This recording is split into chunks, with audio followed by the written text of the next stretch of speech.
Kwanza lazima tutambue ya kwamba tuna kila sababu ya kusherehekea na kufurahia ushindi huu ambao tumeupata.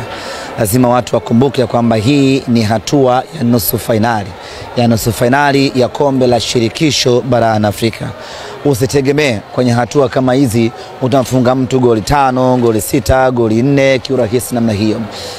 Hizi ndio timu 4 bora Afrika ambazo zinacheza hatua ya nusu fainali. Kwa hiyo ushindi ni ushindi. Kwenye hatua kama hii hakuna ushindi mdogo wala ushindi mkubwa. Unasimama tu kuwa ni ushindi muhimu kwa timu yako. Tumecheza nyumbani, tumepata ushindi wa goli 1-0. Tayari tumetanguliza mguu mmoja fainali.